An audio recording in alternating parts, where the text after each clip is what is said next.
Hello student, welcome back to my YouTube channel Smart academy.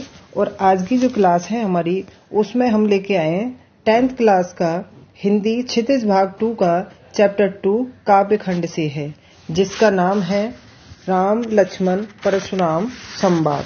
ठीक है ना। तो आज हम इस चैप्टर को बहुत अच्छे से संदर्भ सहित व्याख्या के साथ समझेंगे और आप पूरी वीडियो के साथ बने रहिए। राम लक्ष्मण परशुराम संवाद। ठीक है। इस पाठ के जो रचयिता हैं उनका नाम तुलसीदास जी है। तुलसीदास जी के बारे में पहले थोड़ी सी जानकारी होना बहुत जरूरी है हमें, कि जिन्होंने ये जो रामचरितमानस के अंश उससे लिया गया है, उसी का एक अंश है। और इसके जो लेखक हैं वो हैं तुलसीदास। ठीक है। अब इनके बारे में थोड़ा सा, इनका जन्म कहाँ हुआ था और उनके बारे में थोड़ा सा जानते हैं। कि तुलसीदास का जन्म उत्तर प्रदेश के बांदा जिले के राजापुर गांव में 1532 में हुआ था। ठीक है।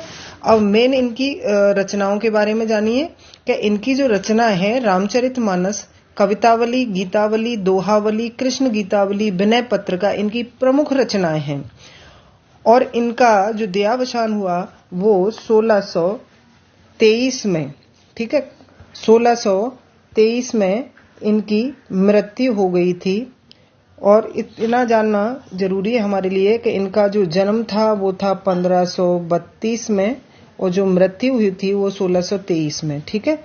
अब इसके बाद हम इनके चैप्टर का सारांश समझते हैं।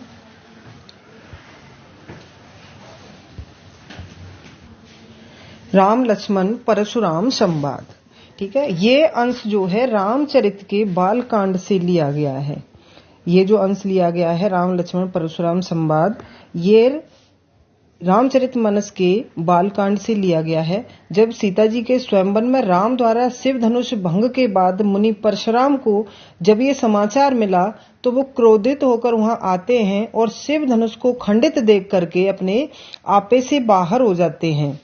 ठीक है। तो वो गुस्से में, इतने ज्यादा गुस्से में होते हैं तो उनके वो खंडित धनुष को देख करके अपने आपे से बाहर हो जाते हैं। और राम के विनय और विश्वामित्र के समझाने पर तथा राम की शक्ति की परीक्षा लेकर अंततः उनका गुस्सा शांत होता है। इसी बीच राम लक्ष्मण और परशुराम जी के बीच जो संवाद हुआ है उस प्रसंग को यहाँ प्रस्तुत किया गया है। परशुराम के क्रोध भरे वाक्यों का उत्तर राम नहीं देते हैं, वो लक्ष्मण अपने व्यंग वचनों से देते हैं। इस प्रसंग की विशेषता है कि लक्ष्मण की वीर रस से पगी हुई, इसमें पूरे में किस रस का प्रयोग हुआ है? इसमें वीर रस का, वीर रस की पगी हुई व्यंगोक्तियां और व्यंजना शैली और सरस अभिव्यक्ति हुई है। ठीक है ना। तो इतना आपने समझा। आगे अब इसका भावार्थ देख लेते हैं। कि नाथ संबोधन भंजन हारा, होय कोई एकई दास तुम्हारा, आय सुकाय कहिए किन मोही, सुन रिसाहे बोल मन कोही, सेवक हो जो कर सिवकाई, अर करनी अर करेउ लड़ाई, सुनहु राम जी शिवधन तोरा, सहस बाऊ समसो रिप मोरा। अब इस 4 लाइनों का पहले अर्थ देखोगे कि नाथ संबोधन भंजन हारा, होय कोई एक दास तुम्हारा। जब ये कहते हैं परशुराम जी कि ये धनुष किसने तोड़ा है, तो जब लक्ष्मण जी इसका जवाब देते हैं कि हे नाथ, शिव जी को धनुष को तोड़ने वाला कोई और नहीं है, वो अगर जिसने तोड़ा है तो वो आपका कोई दास ही होगा। आय सुकाय कही कुन मोई, बिन सुन रिसाए बोल मन कोही। आप आज्ञा दीजिए, आप किस प्रयोजन से आए हैं? लक्ष्मण जी पूछते हैं कि आप आज्ञा तो दीजिए कि आप किस प्रयोजन से आए हैं। क्रोधी मुनि ये सुनकर के और अधिक क्रोधित हो जाते हैं। जो लक्ष्मण जी है ना, उनको ऐसी बात बोलते हैं कि वो उनका गुस्सा और ज्यादा बढ़ जाता है। तो तब वो कहते हैं कि वो बोले, सेवक तो वही होता है जो सेवा करता है। ये तो शत्रुओं के साथ तो शत्रुता ही करनी चाहिए, लड़ाई ही करनी चाहिए। हे राम सुनो, जिस किसी ने भी यह धनुष तोड़ा है, परशुराम जी कहते हैं हे राम, जिस किसी ने भी यह धनुष तोड़ा है वो मेरे किसके समान है? सहस्त्रबाहु, जो उसका एक दुश्मन था, कि सहस्त्रबाहु के दुश्मन के समान है। जो सहस्त्रबाहु जिस तरह मेरा दुश्मन था उसी के समान ये मेरा दुश्मन है। ठीक है। सो बिलगाऊं बिहाय समाजा, नत मारे जे हैं सब राजा, सुन मुन बचन लखन मुस्काने, बोले परसु धरहि अवमाने। अब वो क्या कहते हैं कि जिसने भी इस धनुष को तोड़ा है वो इस समाज में जहां भी है वो सामने आ जाए, नहीं तो जितने भी राजा हैं ये सारे मारे जाएंगे। सुन मुन बचन लखन मुस्काने, उनके जो वचन थे उनको सुनकर के कृष्ण वो लखन जी है मुस्कुराने लगते हैं। बोले परसु धरहि अवमाने, उनकी अवमानना करने के पर्पज से वो बोलते हैं कि बहुधन हुई तोरी लड़काई, कबून असरिसकीन गुसाई। मतलब हमने इससे पहले तो बहुत सारी धनुइयां तोड़ी हैं, तब तो आपने कोई गुस्सा नहीं किया। ये धेनु पर ममता के होती, इस धनुष पर से इतना लगाव क्यों है आपको, इस धनुष से इतनी ममता क्यों है। सुन रिसाय कहे भृगकुल केतु। ठीक है, गुसाई हमने बचपन में बहुत सारी धनुइयां तोड़ डाली, आपने इस प्रकार कभी क्रोध नहीं किया, फिर भी आप इस धनुष से इस तरह आप क्यों इतना लगाव है। भृगुकुल केतु मतलब उनके जो वंश भृगुकुल वंश के थे।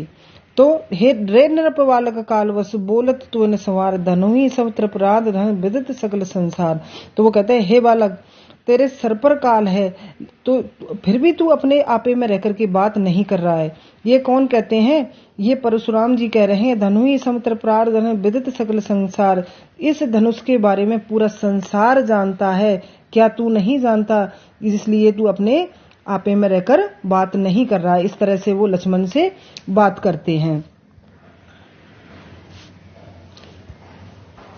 अगला स्टैंजा देखिए कि लखन कहाँ हसे हमरे जाना, लखन कहाँ हसे हमरे जाना, सुनहु देव सब धनुष समाना, काछत लाभ जून धन तोरे, देख राम नयनन के भोरे, छुअत टूट रघुपत नहीं दोसु, मुन बिन काज करऊ कत रोसु, चित बोले चिते परसु की ओरा, रेसठ सुनऊ स्वभाव न मोरा, बालक बोले बधो न तोई, केवल मुन जन जानह मोई, बाल ब्रह्मचारी अतकाही, विश्व विदत क्षत्रिय कुल द्रोही, भुजबल भूमि भूप बिन कीनी, विपुल बार महिदेव दीनी, सहस बाहु भुज छंदह निहारा, परसु बिलोक महीप कुमारा, मात पिता जन सोच बस, करस महिष किशोर, गर्वन के अभर्क दल, परसु मोर अतघोर।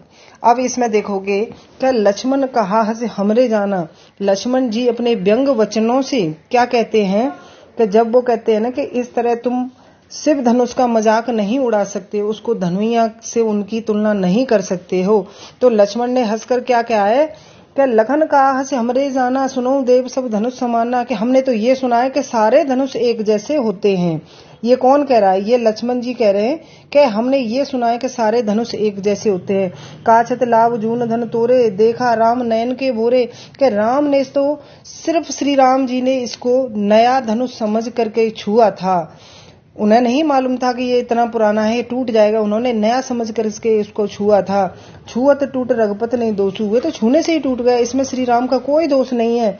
मुन बिन काज करो कत रोसु, ठीक है, बोले चिते परसु की ओरा, वो परशुराम की तरफ देख करके बोलते हैं, बोले चिते परसु की ओरा, जब उनको फिर गुस्सा आ जाता है तो फिर वो अपने फरसे की तरफ देखकर वो बोलते हैं, रेसट सुनो स्वभाव न मोरा, कि रे बच्चे तू मेरे स्वभाव के बारे में नहीं जानता है, मतलब उनको और गुस्सा दिला देते हैं। तो कहते हैं अपने फरसे की तरफ देख करके कि रेसट सुनो स्वभाव न मोरा, तुम मेरे स्वभाव के बारे में नहीं जानते हो। बालक बोल बधो न तोई, केवल मुन जड़ जान है मोई, तुम मेरे को सिर्फ मुनि के रूप में ही जान रहे हो और मैं तुमको न सिर्फ बालक समझकर छोड़ रहा हूँ। ये परशुराम जी कहते हैं कि मैं तुम्हारा वध कर दूंगा, लेकिन मैं तुमको बच्चा समझ के छोड़ रहा हूँ। बाल ब्रह्मचारी अत कोई, विश्वविदित क्षत्रिय कुल दोही, बाल ब्रह्मचारी अत कोई अपने बारे में बताते हैं, विश्वविदित क्षत्रिय कुल दोही, पूरा विश्व पूरा संसार जानता है कि मैं क्षत्रियों का नाश करने वाला हूँ। भुजबल भूमि भूप बिन कीनी, मैंने कई बार इस भूमि को राजाओं के विहीन कर दिया है, मतलब सबका वध कर दिया है। विपुल मार महिदेव दीनी, सबको मार करके इस भूमि को कई बार मैंने राजाओं के विहीन कर दिया है। सहस बाहु भुज छेदन हारा, परसु बुलोक महीप कुमारा, सहस बाहु सहस्र बाहु और छंदन हारा, परसु बिलोक महीप कुमारा। विश्वामित्र जी कह रहे हैं कि सहस्र भुजाओं वाले मेरे इस फरसे की तरफ देखिए, लक्ष्मण से कहते हैं कि मेरे इस फरसे की तरफ देखिए, परस बिलोक महीप कुमारा, महीप कुमारा मतलब लक्ष्मण, इस फरसे की तरफ देखिए कि मात पिता है जान सोच बस करे महीस किशोर, अपने माता पिता के बारे में सोचो कि अगर मैं तुम्हें मार दूंगा तो फिर क्या होगा। गर्वन के अवरक दल परस मोर, अतो जो मेरा फरसा है वो इतना तेज है कि गर्भ में पल रहा बच्चा भी मृत्यु को प्राप्त हो जाता है। ठीक है, मतलब वो अपने फरसे की क्या बता रहे हैं कि फरसा इतना तेज है कि इसकी तरफ देखिए और अपने माता पिता के बारे में सोचो, क्योंकि ये जो फरसा है वो गर्भ में पल रहे बच्चे को भी मृत्यु तक पहुंचा देता है। ठीक है, नेक्स्ट अगला स्टैंजा देखते हैं। इसका मैंने साथ साथ भावार्थ भी दे रखा है, आप इस भावार्थ को साथ साथ पढ़ सकते हो। ठीक है ना। अब अगला देखते हैं कि बेहुस लखन बोले मृदुवानी, बेहुस लखन बोले मृदुवानी, अहो मनीष महावट ज्ञानी, पुन पुन मोय दिखाव कुठारू, चहत उड़ावन फूक पहारू, यहाँ कुमडिया को तो नाही, जय तर्जनी देख मर जाही। तर्जनी मतलब उंगली। देख कुठार देर कुठार सरासन वाना, मैं कछु कहाँ कहित अपमाना, भ्रग सुत समझ जनेऊ बिलोकी, जा कछु कहो सहो रिस रोकी, बंधे हर मैसुर हरिजन अरगाई, हमरे कुल ये परन सुराई, बंधे पाप अपकीरत हारे, मातव पा परे तुम्हारे, कोट कुलसम बचन तुम्हारा व्यर्थ धरऊ धन बान कुठारा, जो बिलोक अनुचित कहे क्षमऊ महामुन धीर, सुनऊ सरोस भृगुवंश मन बोले गिरा गंभीर। ठीक है ना। अब इसमें देखिए कि लक्ष्मण जी हंसकर व्यंग वाणी से बोले, हे मुनीश्वर, आप तो अपने को महान योद्धा मानते हैं, बार बार मुझे अपना ये कुठारू मतलब कुल्हाड़ा, अपना कुल्हाड़ा दिखाकर डरा रहे हो। आप तो फूंक से पहाड़ को हिलाना चाहते हो। यह काशी फल के समान नहीं, यहाँ पर कोई भी काशी फल के समान नहीं, कमजोर या दुर्बल व्यक्ति नहीं है जो आपकी तर्जनी और उंगली को देख करके मुरझा जाएगा। यहाँ पे देखिए इसका अर्थ समझिए कि यह कुंभड़वतिया को ना, यहाँ पर कोई क्या नहीं है, काशी फल के समान नाजुक नहीं है जो तुम्हारी तर्जनी को देख करके डर जाएगा या मुरझा जाएगा। मैंने कुछ अभिमान के साथ कहा था, भृगुवंशी समझकर और यज्ञोपवीत देखकर तो आप जो कुछ कह रहे हैं, ये लक्ष्मण जी कह रहे हैं विश्वामित्र से कि उसे मैं अपने क्रोध को रोककर सुन रहा हूँ। देवता ब्राह्मण भगवान के भक्त पर गाय, इन पर हमारे कुल में वीरता नहीं दिखाई जाती। किस किस पर? देवता ब्राह्मण भगवान ने भक्त और गाय, इन पर हम कुल में वीरता नहीं दिखाई जाती, क्योंकि इन्हें मारने से पाप लगता है। ये देखो, महेशुर हरिजन अरुगाई, हमरे कुल इन पर न सुराई, बंधे पाप अपकीरत हारे, मार तहु पाप है तुम्हारे। तो इनको मारने से पाप लगता है, अपयश होता है। अतः आप मारे भी तो आपके पैर ही पड़ना चाहिए। आपका एक एक वचन करोड़ों वज्रों के समान है, फिर तो धनुष बाण और फरसा आप व्यर्थ में ही धारण करते। ये व्यंग कसते हैं लक्ष्मण जी कि आपका तो एक एक वचन करोड़ों वज्रों के समान है, तो फिर ये धनुष और ये जो फरसा है ये तो आप व्यर्थ ही धारण करते हो। ठीक है, तो इस तरह से वो व्यंग वचनों से उनके जो उनकी जो अंदर उनके जो गुस्सा है उसको और ज्यादा भड़काते रहते हैं। ठीक है ना। तो इसी तरह से आगे देखते हैं। कौशिक सुनहु मंद येहु बालक, कुटिल कालवश निज कुल घालक। अब ये कौन कह रहे हैं? ये कह रहे हैं विश्वामित्र के, कौशिक सुनहु मंद येहु बालक, कुटिल कालवश निज कुल घालक, भानु वंश राकेश कलंकु, निपट निरंकुश अवध असंकु। कह, हे विश्वामित्र, ये सुनो, यह बालक बड़ा कुबद्ध है। कुबद्ध मतलब इसमें ये ऐसे काम करता है जो नहीं करने चाहिए। कौशिक सुनहु मंद येहु बालक, कुटिल कालवश निज कुल घालक। और यह काल के बस होकर भी, इसको पता है कि मैं काल के बस में हूँ, लेकिन फिर भी ये क्या बना हुआ है? ये काल उसका घातक बना हुआ है। ठीक है, ये कुल का घातक बन रहा है। यह सूर्यवंश रूपी चंद्र का कलंक है कि भानुवंश राकेश कलंकु।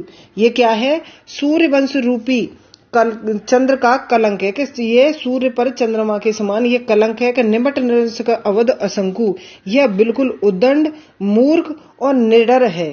ठीक है, आगे देखते हैं कि कल के वहु होए छन माही, कहो पुकार खार मोह नाही, तुम्हें हटकऊं जो चहूं उबारा, कहे कुल प्रतापु बल रोष हमारा, लखन कहे सुजसु तुम्हारा, तुम्हें अछत जो बरने पारा, अपने मुँह तुम अपनी करनी, आप अनेक भांत बहु बरनी, मतलब अपने मुंह अपनी ही बड़ाई करनी, नाहे संतोषु तब पुन कछु कहूं, जिन रस रोके दुखें दुख सहूं, वीर व्रती तुम धीर अहोमुछा, गारी देतन पावहु सावा, सूर समर करनी करे, कहिन जनाब है आप, विद्यमान रन पाय रिपुकायर कथय प्रताप।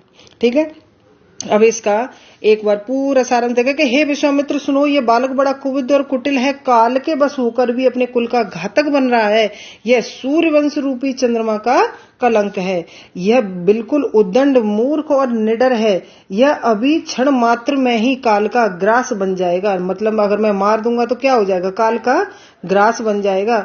मैं पुकार रहा हूं कि बाद में मेरा दोष नहीं रहेगा, कि फिर मुझे ये दोष मत देना, यदि यह मारा जाए तो मुझे किसी प्रकार का दोष न देना, यदि तुम इसे बचाना चाहते हो तो इसे हमारे प्रताप बल क्रोध के बारे में समझा दो कि हमारे अंदर कितना क्रोध है, हम कितने प्रतापी हैं। यह सुनकर के लक्ष्मण जी ने कहा कि हे मुनि, आपके यश का वर्णन आपके रहते कौन कर सकता है। एक और व्यंग्यवाण छोड़ते हैं कि आपके रहते आपके यश का वर्णन और कौन कर सकता है। आपने अपने मुख से अपने कार्यों का वर्णन अनेकों बार अनेकों तरह से किया है। यदि इतना कहने पर भी आपको संतोष नहीं हुआ तो दोबारा कुछ कह डालिए, मतलब आग में और घी डाल देते हैं कि उनका क्रोध और बढ़ जाता है। अपने क्रोध को रोककर असहनीय दुख मत सहिए। कहते हैं कि आप अपने क्रोध को अंदर मत दबाइए, अंदर दबाने से क्या होगा कि और ज्यादा असहनीय चीज हो जाएगी।